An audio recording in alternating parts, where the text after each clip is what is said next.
তৌফিক লিপু আপনাদের সকলকে স্বাগত জানাচ্ছি কক্সবাজার সমুদ্র সৈকত থেকে। দর্শক, আজকে বিশ্ব পানিতে ডুবা প্রতিরোধ দিবস 2021 সালের 25শে জুলাই জাতিসংঘ ঘোষিত এই দিবসটি প্রতি বছর পালন করা হয়ে থাকে। আমরা এসব বিষয় নিয়ে কথা বলবো সিআইপিআরবির সিসিএফ প্রজেক্টের ম্যানেজার জনাব ইমতিয়াজ আহমেদের সাথে। ইমতিয়াজ আহমেদ, আপনাকে স্বাগত জানাচ্ছি। কেমন আছেন? ধন্যবাদ আপনাকে। আলহামদুলিল্লাহ আমি ভালো আছি। আচ্ছা, আমরা শুরুতে একটু খোলামেলা আলোচনা করি। যেহেতু সমুদ্র সৈকতের পাড়ে আছি, এই সমুদ্র সৈকতে সম্প্রতি সময়ে একটি দুর্ঘটনা ঘটেছে। এখানে তিনজন বিশ্ববিদ্যালয়ের ছাত্র পানিতে ডুবে দুজনের মরদেহ পাওয়া গেছে, একজনের মরদেহ এখনো পর্যন্ত পাওয়া যায়নি। তো আসলে এই সমুদ্র সৈকতে পানিতে ডুবে মৃত্যুর কারণটা কি, আপনার অবজারভেশনে কি বলেন? ধন্যবাদ আপনাকে। আসলে কক্সবাজার সমুদ্র সৈকতে পানিতে ডুবে মৃত্যু একটি ভয়ানক বিষয়। আমি যদি বিগত 10 বছরের পরিসংখ্যানটি আপনাকে বলি, তাহলে এই পর্যন্ত কিন্তু 64 জন কক্সবাজার সমুদ্রের বিভিন্ন পয়েন্টে, যেখানে বিশেষ করে লাইফগার্ড সেবাটি নেই, তার থেকে দূরবর্তী পয়েন্টগুলোতে পানিতে ডুবে মারা গেছে। এবং যা আপনি বলছিলেন যে সম্প্রতি চট্টগ্রাম বিশ্ববিদ্যালয়ের 3 জন শিক্ষার্থী, ওনারা আসলে কক্সবাজার সমুদ্র সৈকতের যেই পয়েন্টে লাইফগার্ড সার্ভিস আছে তার থেকে প্রায় 11-12 কিলোমিটার দূরে একটি একদম আইসোলেটেড প্লেস, বিচ্ছিন্ন বলা যায় যে সমুদ্র সৈকতে ওনারা খুব সকালবেলায় নেমেছেন। যেই কিন্তু সমুদ্র বেশ উত্তাল ছিল। জি, এক হচ্ছে প্রকৃতি আবহাওয়া খুব একটা বেশি ভালো ছিল না। খুব ভোরে ওনারা নেমেছেন, একদম ভোর হওয়ার পরপরই ভোর 6টা 6:30টার দিকে ওনারা নেমে তখন বৃষ্টি হয় এবং জোয়ার শুরু হয়। সেই সময় কিছু জেলে ছিলেন ওই জায়গাটাতে। জেলেরা ওনাদেরকে মানা করছিলেন, বারবার বলছিলেন যে এখানে পানি বেড়ে যাবে, বিপদ হবে। তখন জাস্ট গুপ্ত খালগুলোতে পানি আসা শুরু হয়েছে, জোয়ারটা শুরুর দিকে। সেই সময় ওনাদেরকে মানা করা হচ্ছিল, কিন্তু দুর্ভাগ্যজনকভাবে ওনারা ঠিক বুঝতে পারেননি যে এটা কীরকম বিপজ্জনক হতে পারে। ওনাদের মধ্যে 2 জন পানিতে নামেননি, আর 3 জন পানিতে নেমেছিলেন। পরবর্তীতে যখন ওনাদের 2 জন বন্ধু টাকাটাকি করছেন, তখন যখন ওনারা উঠে আসতে চেয়েছিলেন, তখনই আসলে বিপত্তিটি ঘটে এবং খুব অল্প সময়ের মধ্যে, মনে হয় প্রায় 2 থেকে 2.5 মিনিটের মধ্যেই জীবন্ত 3টি প্রাণ কিন্তু ভেসে যায়। এবং সেই সময় কিন্তু সবাইকে দাঁড়িয়ে দাঁড়িয়ে এই দৃশ্যটি দেখতে হয়েছিল, কারণ ওনাদের কাছে কোনো উদ্ধার সরঞ্জাম ছিল না, উদ্ধারের জন্য বলে কেউই এগিয়ে আসতে পারেনি। করার ওই মুহূর্তে ওই সিচুয়েশনটা আসলে ছিল না মনে হয়। দুর্ভাগ্যজনকভাবে ওখানে আশেপাশে কোনো লাইফগার্ড ছিল না, কেউই ওনাদেরকে উদ্ধার করার জন্য বলে এগিয়ে আসতে পারেনি। এবং 2 জনের লাশ এ পর্যন্ত পাওয়া গেল। অরিত্র হাসান নামে আরেকজন শিক্ষার্থী এখনও পর্যন্ত মিসিং আছে। আমরা একটু হাঁটি সামনে। ইমতিয়াজ ভাই, একটা পরিসংখ্যান বলছে বিশ্বে প্রতি বছর পানিতে ডুবে মারা যায় 2 লক্ষ প্রায় 35,000, এরকম একটা আমার কাছে একটা তথ্য আছে। তো আসলে বাংলাদেশের পার্সপেক্টিভে যদি কি বলে, আসলে আমরা জানি বাংলাদেশের বেশিরভাগ শিশু কিন্তু পানিতে ডুবে মারা যায়। এই শিশুরা পানিতে ডুবে মারা যাওয়া, যেহেতু সাঁতার জানে না, অসাবধানতার একটা কারণ রয়েছে। তো সেই ক্ষেত্রে সমুদ্রের বাইরে আমরা যদি বলি, কক্সবাজার আমরা সবসময় দেখি কুতুবদিয়াতে, সেখানে পানিতে ডুবে বেশি মারা যায়। তো আসলে এটি আসলে বন্ধ করার জন্য বা কি ব্যবস্থা নেওয়া যেতে পারে? ধন্যবাদ আপনাকে। আসলে কক্সবাজারের কথার বাইরেও যদি আমি জাতীয় পর্যায়ে বলি, বাংলাদেশে কিন্তু 40 জন শিশু প্রতিদিন পানিতে ডুবে মারা যায়।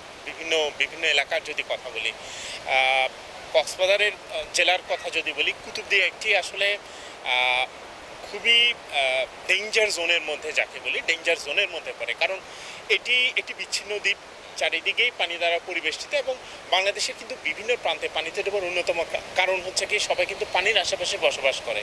ওয়াটার সোর্স চারিদিকে আছে, পুকুর বলেন, কুয়া বলেন, খাল বলেন, বিল বলেন, নদ বলেন, নদী বলেন, সমুদ্র বলেন, আশেপাশে কিন্তু আছেই। জীবন জীবিকার জন্য বলে মানুষের আশেপাশে বসবাস করে। এবং বিশেষ করে বর্ষাকালে দেখা যায় যে এই সমস্ত জায়গাগুলো আসলে পানিতে পরিবেষ্টিত থাকে এবং এই সময়টাতেই মারা যায়। এবং দুর্ভাগ্যের বিষয় হচ্ছে, এক সময় শিশু কিশোররা কিন্তু অনেকটা অ্যাক্টিভ ছিল, তারা পানিতে থাকতো, সাঁতার শিখতে চেত। যারা মুরব্বী আছেন বা যারা সিনিয়র পার্সন আছেন, তারা অনেকটাই গাইড করতো। এখন আসলে যতই দিন যাচ্ছে, সবাই অনেকটা ডিভাইসমুখী, প্রযুক্তির দিকে ঝুঁকে গেছে। এবং গ্রামেগঞ্জের যারা আছে, তাই সেই শিশু কিশোররাও কিন্তু সাঁতারের প্রতি আগ্রহ নেই বা সেই সুযোগটাও নেই। তারা এরকম সময়টা কাটাতে পারছে না, তারা ডিভাইসের দিকেই ঝুঁকে গেছে, যার জন্য বলে এই গুরুত্বপূর্ণ সাঁতার শেখা, যেটা লাইফ সেভিং স্কিল হতে পারে, যে আমার জীবনটাকে রক্ষা করতে পারে, এই সুযোগটা থেকে তারা পিছিয়ে আছে। আমাদের সরকারি বা বেসরকারিভাবে তেমন একটা সাঁতার শেখার কোনো সুযোগও নেই।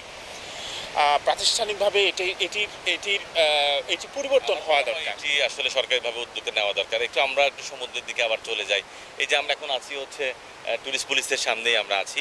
আমরা পেছনে আপনারা দেখতে পাচ্ছেন এখানে কিছু সংখ্যক মানুষ গোসল করছে।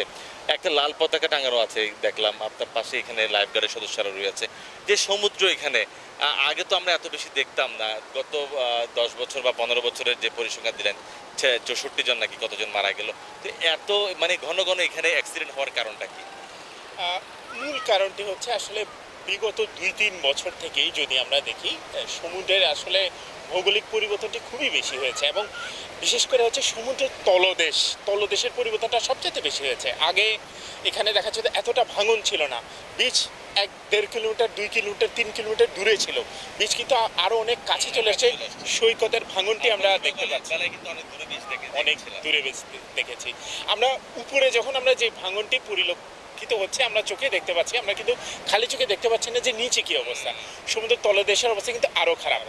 ওখানে বেশ কিছু গুপ্তখালের সৃষ্টি হয়েছে, এবং এর গভীরতা কিন্তু অনেক বেশি। জোয়ার এবং ভাটার সময় এটা অনেক বেশি পরিবর্তন হয়।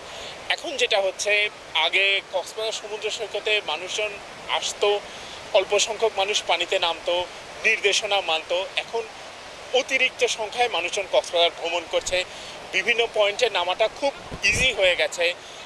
অনেকেই বিভিন্ন আইসোলেটেড প্লেসে চলে আছে যেখানে মানুষের সমাগম কম, এবং ওইখানে যেই কোনো নির্দেশনা না পেয়ে বা কোনো কিছুর ব্যবস্থা না নিয়ে, নিরাপত্তা নিশ্চিত না করে নেবে।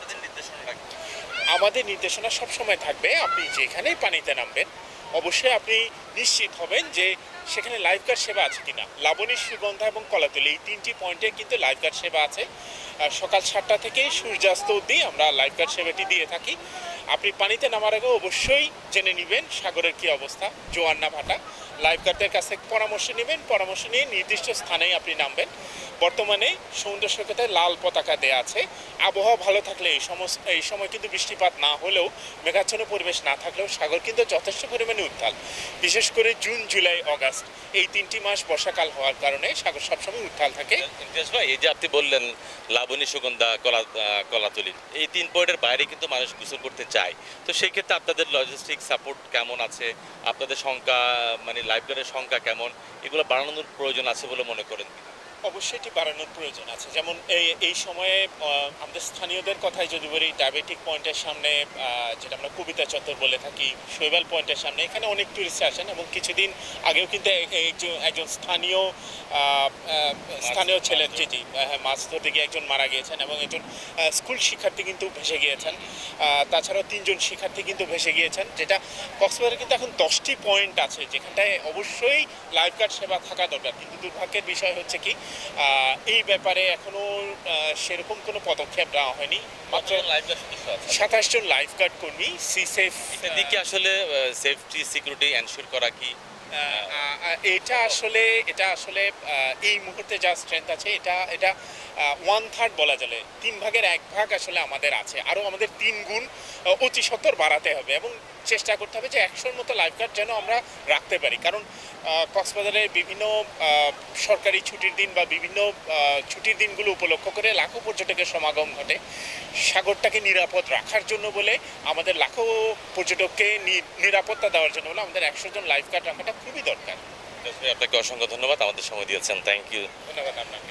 দর্শক, আমরা কথা বলছিলাম সিসেফ যে প্রজেক্টের যিনি ম্যানেজার ইমতিয়াজ আহমেদের সাথে কথা বলছিলাম, এবং তার কথায় স্পষ্ট আসলে আমরা বুঝতে পেরেছি এখানে সমুদ্র সৈকতে যেহেতু আজকে বিশ্ব পানিতে ডুবা প্রতিরোধ দিবস, এই প্রতিরোধ দিবসে আমাদের প্রত্যাশা থাকবে আর একটি প্রাণ যেন এই সমুদ্র কেড়ে না নেয়। সেজন্য দরকার নিজের সচেতনতা। তো সবাই ভালো থাকবেন, সুস্থ থাকবেন, ধন্যবাদ সবাইকে।